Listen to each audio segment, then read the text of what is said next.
A girl is abandoned by her own mother and left in the care of a man who lost everything. But what happens next isn't what anyone expected. Through harsh winters, whispered gossip, and one shocking letter, everything changes.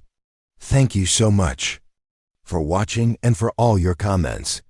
Let me know at the end if you liked the story and where you're watching from and why you're following this. Montana, 1899.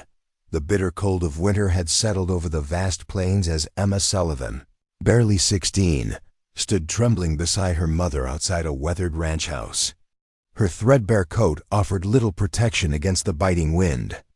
But the chill in her bones came from something far worse than the weather.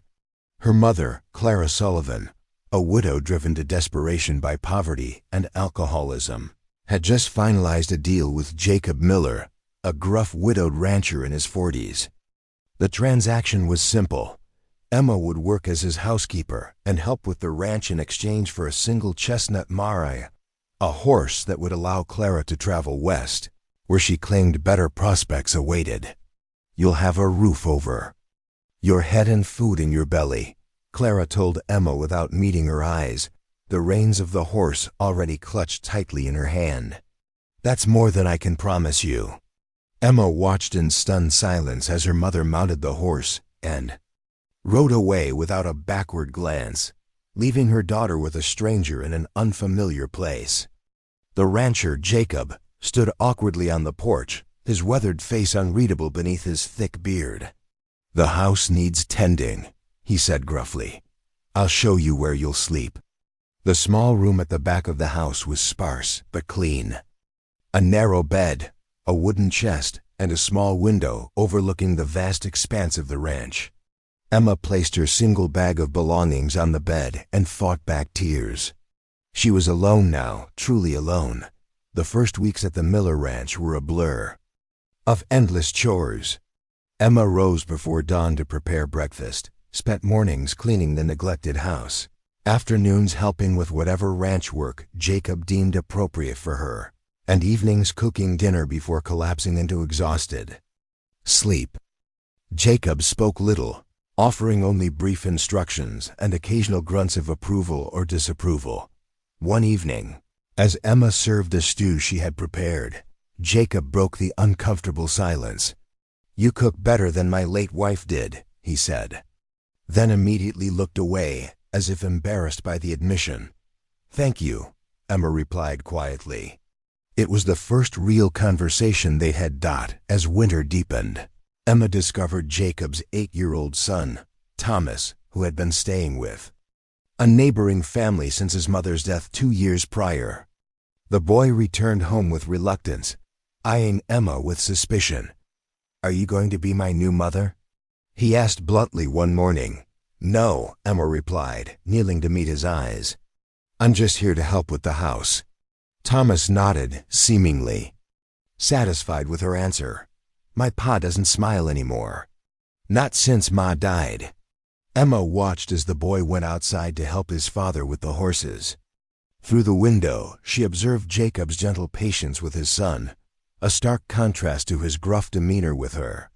There was kindness in him, buried beneath layers of grief and hardened by years of solitary struggle. That night, a fierce blizzard descended upon the ranch. As the wind howled and snow piled against the windows, Emma heard a frightened whimper from Thomas's room. She found the boy huddled under his blankets, terrified of the storm. My ma used to tell me stories during storms, he whispered. Emma sat on the edge of his bed and began to tell him tales from her own childhood, stories of brave pioneers and clever animals that her father had once told her. She didn't notice Jacob standing in the doorway, watching with an unreadable expression. As his son's fears subsided and he drifted to sleep, the next morning, Jacob nodded to her across the breakfast table. Thank you, he said simply. It was a small acknowledgement, but in it, Emma felt the first tentative bridge forming between them, a fragile connection built on shared concern for a frightened child. As January turned to February, Emma realized, with growing certainty, that her mother would never return for her. The knowledge settled like a stone in her stomach, Yet alongside it grew a quiet determination. She might have been abandoned, but she would not allow herself to be broken by it. Spring arrived in Montana with a sudden burst of life across the vast landscape. The ranch transformed before Emma's eyes as frozen fields gave way to tender green shoots and wildflowers dotted the pastures. With the changing season came subtle shifts in the household as well. Jacob spoke more frequently now, occasionally sharing stories of his day over dinner. Thomas had grown attached to Emma, following her around the house and eagerly helping with chores that allowed him to be near her. One warm afternoon, while hanging laundry, Emma noticed Jacob watching her from the corral where he was breaking. "A young horse you ever ride?" he called out, surprising her with the question. Emma shook her head. "My father started teaching me before he died, but that was years ago." Later that day, Jacob led a gentle mare to the front of the house. "Everyone on a ranch should know how to ride," he said matter-of-factly. "Might as well learn on Daisy here. She's got a good temperament." The riding lessons became a weekly occurrence. Jacob was a patient teacher, his rough hand steady as he helped Emma mount and dismount, his instructions clear and concise. Emma found herself looking forward to these moments, not just for the freedom she felt on horseback, but for the rare glimpses into Jacob's character when his guard lowered. "My Catherine loved to ride," he said one day, the mention of his late wife unexpected. She'd take Thomas out when he was just a baby, holding him in front of her on the saddle. Emma listened, sensing that Jacob rarely spoke of Catherine to anyone. "She sounds like she was very brave." "She was," Jacob agreed, his voice softening. "Childbirth took her the second time around, the baby too." He cleared his throat and adjusted Daisy's saddle strap. "That's enough for today. You're making good progress." As April turned to May, Emma's presence at the ranch became a topic of town gossip when they ventured in for supplies. She felt eyes following her in the general store, heard whispers about Miller's bought girl and shameful arrangement. Jacob noticed too, his jaw tightening as they loaded their wagon. "Pay them no mind," he told her on the ride home. "People talk when they've got nothing better to do." But the gossip stung Emma deeply. That night, after Thomas was asleep, she confronted Jacob as he sat at the kitchen table reviewing his ledgers. "What am I to you?" she asked directly. "Your servant? Your ward? The town thinks I'm something else entirely." Jacob looked up, surprised by her boldness. "You're employed here," he said carefully.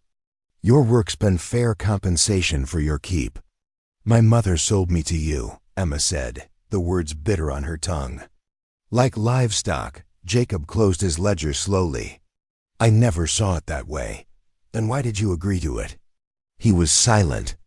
"For a long moment, I needed help with the house with Thomas. And you needed somewhere to go." He hesitated before adding, "I saw how your mother treated you. Figured you'd be better off here, even if the arrangement conventional." Emma absorbed his words, uncertain how to feel about his admission. Before she could respond, Jacob continued. "I've been putting aside wages for you," he said, surprising her. "Not much, but it's yours when you want to leave. I'm not keeping you here against your will, Emma." The knowledge that she had choices, that she wasn't truly trapped, shifted something fundamental in Emma's understanding of her situation. She slept more soundly that night than she had in months. The following weeks brought new responsibilities as Jacob gradually trusted Emma with more aspects of running the ranch. She learned to manage the household accounts, to negotiate with merchants in town, and even to help with the basic veterinary care of the livestock. Thomas flourished under her attention. Emma taught him to read better, using books she borrowed from the schoolteacher in town.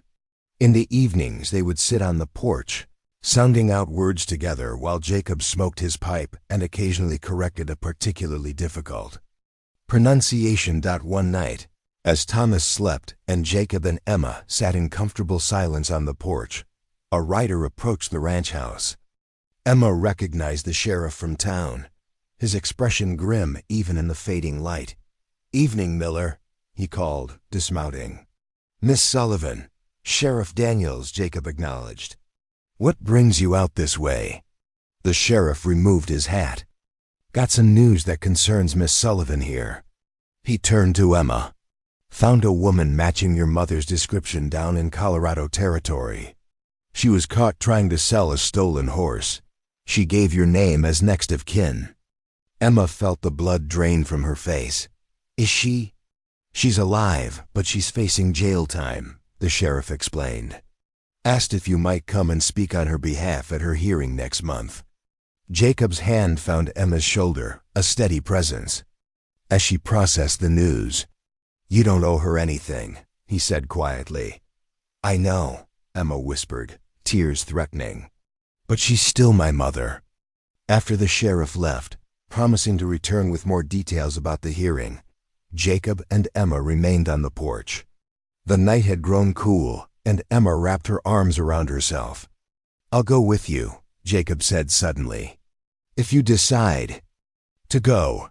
Emma looked at him, surprised by the offer. "You would do that?" "Wouldn't let you face that alone," he replied simply. In that moment, with the vast Montana sky scattered with stars above them and the promise of a difficult journey ahead, Emma realized that somehow, unexpectedly, she had found a place where she belonged. Not as a servant or a burden, but as someone valued. The ranch had become her home, and Jacob and Thomas, against all odds, had become her family. The decision she would make about her mother loomed large, but for the first time since being left behind, Emma felt strong enough to face whatever came next, because she would not be facing it alone. The journey to Colorado Territory took 5 days by train, a strange luxury for Emma, who had rarely traveled beyond the boundaries of the ranch since her arrival. Jacob sat across from her in the passenger car, his large frame uncomfortable in the narrow seat, his eyes constantly scanning their surroundings as if assessing potential threats. Thomas had remained behind with the neighboring family, though he had protested vehemently about being left out of the adventure. "Will you recognize her?" Jacob asked as the train cut through the dramatic landscape of the Rocky Mountains. "It's been almost a year." Emma stared out the window at the passing scenery. "She's my mother," she said quietly. "I'll know her." The town of Silver Creek was a mining settlement that had seen better days. Half-abandoned buildings lined the main street, and rough-looking men eyed the newcomers with suspicious glances. Jacob kept close to Emma as they made their way to the sheriff's office, his presence a shield against unwanted attention. Sheriff Barton was a compact man with a thick mustache and tired eyes. "Miss Sullivan," he acknowledged. "Your mother's being held at the jailhouse. Trial's tomorrow morning." "May I see her?" Emma asked, her voice steadier than she felt. The cell was small and dark, with only a narrow window high on the wall. Clara Sullivan sat on a thin mattress, her once vibrant red hair now streaked with gray, her face gaunt and lined. When she looked up and saw Emma, something flickered across her features, relief, shame, or perhaps mere calculation. "My girl," Clara said, standing. "I knew you'd come." Emma stood frozen, a flood of emotions rendering her momentarily speechless. The woman before her seemed simultaneously a stranger and the mother she had known all her life, the mother who had abandoned her for a horse. "Hello, Mother," she finally managed. Clara's eyes darted to Jacob, who stood a respectful distance behind Emma. "Is this him, the rancher?" Jacob nodded curtly but said nothing. "Has he treated you well?" Clara asked, her tone suggesting concern that Emma knew was performative. "Has he respected you?" "Better than you did when you sold me to him," Emma replied, the words escaping before she could temper them. Clara flinched but quickly recovered. "I did what I had to do," she said, her voice hardening. "I was desperate. The winter was coming, and I couldn't feed us both." "And the horse?" Emma asked. "What happened to that horse that was worth more than your daughter?" Clara looked away. Lost it in a card game 2 months after leaving Montana. She met Emma's eyes again. I've had a run of bad luck, Emma, but I'm your mother. I need you to tell the judge I'm a good woman who's fallen on hard times. Emma felt. Jacob's shift behind her sensed his tension, but he remained silent, allowing her this moment. Were you ever coming back for me? Emma asked, the question that had haunted her for months finally spoken aloud. Clara's hesitation told Emma everything she needed to know before the woman even spoke. Of course I was, Clara lied, the words hollow. Once I got established. Emma stepped back from the cell bars. I'll speak at your trial, she said quietly. I'll tell the truth as I know it. That night, in a small room above the town's only decent hotel, Emma sat on the edge of the bed, staring at her hands. Jacob had taken the room next door, insisting on propriety despite the additional expense. A soft knock at the connecting door pulled her from her thoughts. Emma? Jacob's voice came through the wood. May I come in? When she opened the door, Jacob stood awkwardly in the doorframe, holding 2 cups of tea. Thought you might want to talk, he offered, handing her one of the cups. They sat in chairs by the window, watching as the mining town settled into evening. For a long while, neither spoke. I used to dream she would come back, Emma finally said. Even after months at the ranch, I would sometimes wake up thinking I heard her voice. Jacob nodded, understanding in his eyes. When Catherine died, I used to mistake the wind for her singing to Thomas. It was the most personal thing he had ever shared with her, this confession of his own lingering grief. Emma felt the weight of his trust. I don't know what to say tomorrow, she admitted. She abandoned me, yet she's your mother, Jacob finished for her.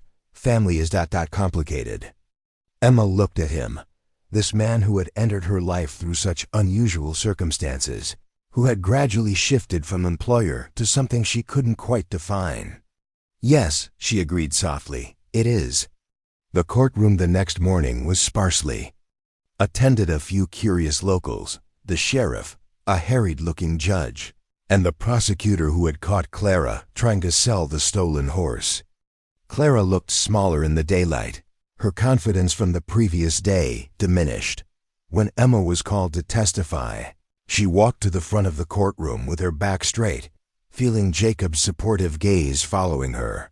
Miss Sullivan. The judge addressed her. You are the daughter of the accused? Yes, Your Honor. And what can you tell us about your mother's character? Emma looked at Clara, seeing not just the woman who had abandoned her, but the mother who had once sung her to sleep during thunderstorms, who had taught her to sew and cook, who had wept uncontrollably when Emma's father had died from pneumonia. My mother, Emma began carefully, has made mistakes. Some of them have hurt me deeply. She paused, gathering her thoughts. Last year, she left me at a ranch in Montana in exchange for a horse. She was desperate and saw no other way forward for either of us. Murmurs rippled through the small courtroom. Clara's face crumpled slightly. But before that, Emma continued, she worked hard to keep us fed after my father died. She taught me important skills. She did love me, in her way. Emma met the judge's eyes directly. I believe she deserves a chance to make amends, Your Honor. Not freedom without consequences, but an opportunity to rebuild her life with dignity. The judge considered Emma thoughtfully. And would you be willing to take responsibility for your mother, Miss Sullivan? To ensure she makes those amends? The question caught Emma off guard. She glanced at Jacob, whose expression was carefully neutral, giving her the space to make her own decision. I have a life now, Your Honor, Emma said slowly. In Montana, I can't abandon that. Clara's face fell, the hope in her eyes dimming. But, Emma continued, I would be willing to help her find honest work, perhaps near where I live, so that she might have the chance to prove herself through her actions rather than just her words. The judgment came swiftly, 6 months of supervised work release, after which Clara's case would be reviewed based on her behavior. She would be required to work off her debt to the horse's owner and pay a fine to the court. As they left the courthouse, Clara approached Emma hesitantly. "You spoke better for me than I deserved," she admitted. "I spoke the truth," Emma replied. Clara studied her daughter's face. "You've changed, grown up. I had to." An uncomfortable silence stretched between them before Clara asked, "Did you mean it about helping me find work near you?" Emma glanced at Jacob, who had been maintaining a respectful distance. He gave her a slight nod, confirming his support for whatever decision she made. "Yes," Emma said, turning back to her mother. "But it won't be easy, and I won't lie for you. You'll have to earn people's trust." "Including yours?" Clara asked softly. "Especially mine," Emma confirmed as they prepared to return to Montana, leaving arrangements for Clara to follow after serving her initial month of supervised work. Emma felt a strange sense of closure. The abandonment that had defined her past year was being transformed into something else, not forgotten or excused, but perhaps, eventually, healed. On the train platform, Jacob surprised her by taking her hand briefly. "You did a brave thing," he told her, offering her another chance. Emma looked up at him, this man who had unwittingly given her a second chance at family. "I learned from example," she said simply. As the train pulled away from Silver Creek, carrying them back to the ranch and to Thomas, Emma realized that the journey had clarified something important.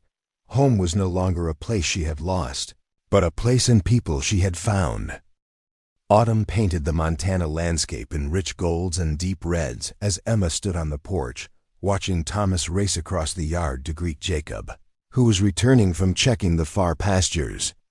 The boy had grown taller over the summer months, his face tanned from days spent helping with the harvest and riding alongside his father. Emma smiled at their interaction, Jacob lifting Thomas onto his horse to ride the final distance to the house together, their matching grins visible even from a distance. So much had changed in the 15 months since she had first arrived at the ranch. Trembling and abandoned. Inside the house, a letter from Colorado sat on the kitchen table. Clara had completed her 6 months of supervised work and had written to ask if Emma's offer still stood, if there might be a place for her near the ranch. Emma had discussed it with Jacob the previous evening, turning over the possibilities. Henderson's. "Looking for help at the hotel in town," Jacob had suggested. "Might be a good fit for her. Close enough for you to see her. Far enough to give you space if you need it." Emma appreciated his thoughtfulness, the way he considered both her desire to help her mother and her need to protect the life she had built. Such consideration had become characteristic of their relationship over the past year, a partnership built on mutual respect that had deepened into something neither of them had named, but both acknowledged through small gestures and shared glances. Door opened, bringing with it Jacob's deep voice and Thomas's excited chatter about a fox family they had spotted near the creek. The domestic scene filled Emma with a sense of belonging that still occasionally surprised her. "Emma," Thomas called, rushing to her. "Pa says we might get the first snow tonight. Can we make snow candy if it does?" "If your father agrees," Emma replied, ruffling the boy's hair affectionately. Jacob hung his coat by the door, his eyes meeting Emma's over Thomas's head. "Everything all right?" he asked, noticing the letter. "Yes," Emma said. "I'll tell you about it later." After dinner, with Thomas asleep and the first snowflakes beginning to fall outside, Emma and Jacob sat before the fireplace. These evening conversations had become a cherished ritual, a time when the day's work was done and they could simply enjoy each other's company. "I've been thinking about my mother's letter," Emma said, watching the flames dance in the hearth. "About her coming here." Jacob nodded, waiting for her to continue. "Part of me is still angry with her," Emma admitted. "But another part wants to believe people can change."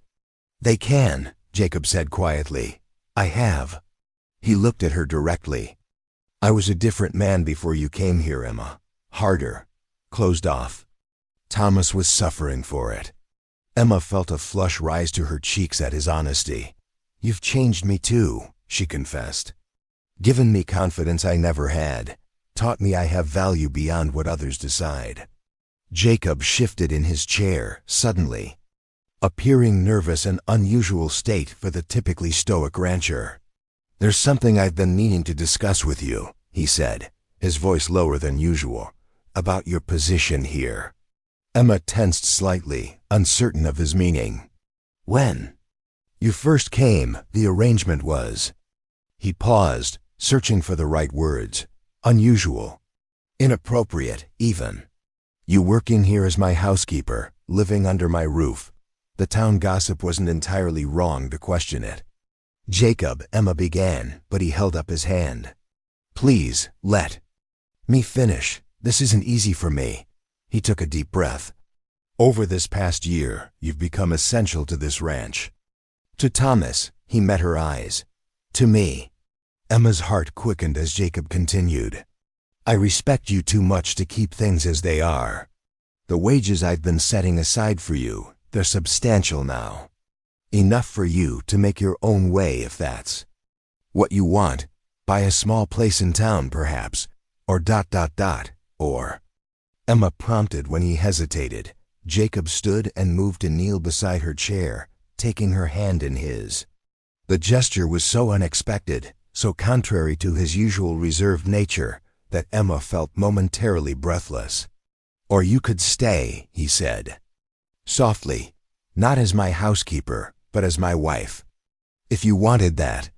The proposal hung in the air between them, as delicate and perfect as the snowflakes falling outside. Emma looked at their joined hands, his large and calloused from years of ranch work, hers smaller but equally hardened by the year of labor she had embraced. "I know I'm older," Jacob continued, misinterpreting her silence. "And there's Thomas to consider, and your mother's situation. I don't expect an answer right away." Emma placed her free hand against his cheek, the simple touch silencing him. "Jacob Miller," she said, her voice steady despite the emotion threatening to overwhelm her. "When my mother left me here, I thought my life was over. Instead, it was just beginning." Hope flickered in his eyes. "Is that a yes?" "It's a yes," Emma confirmed, smiling through tears that had begun to form, "on one condition." "Name it," he said immediately. "That we both acknowledge this is a choice freely made. Not an obligation or a convenient solution, but a decision we're making because—" She paused, gathering her courage to speak the words that had been in her heart for months. "Because I love you, and I love Thomas, and the life we've built here." Jacob's face transformed with a smile that Emma had seen directed at his son, but never before at her with such openness. "I can agree to that condition," he said, his voice rough with emotion, "because I love you too, Emma Sullivan. Have for some time now." The kiss they shared was gentle, a promise exchanged in the warmth of the firelight as snow continued to fall outside, covering the ranch in a blanket of pristine white, a clean slate. A new beginning. 3 weeks later, Emma stood in the town's small church, wearing a simple blue dress that the women from neighboring ranches had helped her make. Thomas stood proudly beside his father, holding the rings and beaming with excitement about officially gaining Emma as his mother. And in the back pew, Clara Sullivan sat watching her daughter with complex emotions playing across her face. She had arrived a week earlier, taking the position at Henderson's hotel, tentatively beginning to rebuild her relationship with the daughter she had once valued less than a horse. As Emma spoke her vows to Jacob, she reflected on the strange and winding path that had brought her to this moment. The abandonment that had seemed like the end of her world had instead been the beginning of a journey toward a family forged not by obligation, but by choice, by daily acts of kindness and respect, by the slow and steady growth of love in soil that had once seemed too rocky to nurture anything at all. When the minister pronounced them husband and wife, Jacob kissed her with a tenderness that still surprised her coming from such a strong man. Thomas cheered loudly, causing laughter to ripple through the small gathering of neighbors and friends who had come to witness the union. Later, at the modest celebration at the ranch, Emma found her mother standing alone, watching the festivities with an uncertain expression. "He's a good man," Clara said as Emma approached. "Better than I gave you credit for last year." "Yes," Emma agreed simply. Clara hesitated before adding, "I don't deserve your forgiveness, Emma. I know that." "Perhaps not," Emma acknowledged. "But you have the chance to earn it, day by day." Clara nodded, acceptance in her eyes. "I'm trying," she said quietly. "That's all any of us can do," Emma replied, her gaze drifting to where Jacob was showing Thomas how to properly serve cake to the ladies present, both of them concentrating with endearing seriousness on the task. "Try to be better today, then. We were yesterday."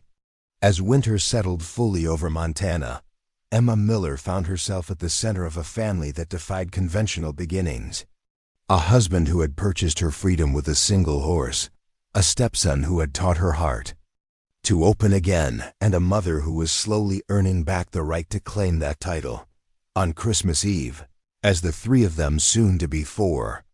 Though Emma hadn't yet shared the news of her pregnancy sat before the fire while a blizzard raged outside. Thomas asked her to tell again the story of how she had come to the ranch. "Your grandmother made a poor choice," Emma explained carefully. "But sometimes even the worst beginnings can lead to the most beautiful journeys." Jacob's arm tightened around her shoulders, his silent support a constant Emma had come to rely upon. Outside, the wind howled across the plains, but inside, the warmth of family imperfect, complicated, and utterly precious held the cold at bay. Emma had been sold for a horse, but what she had gained in return was beyond measure. A home, a family, and the love that had given her and Jacob a reason to believe in second chances.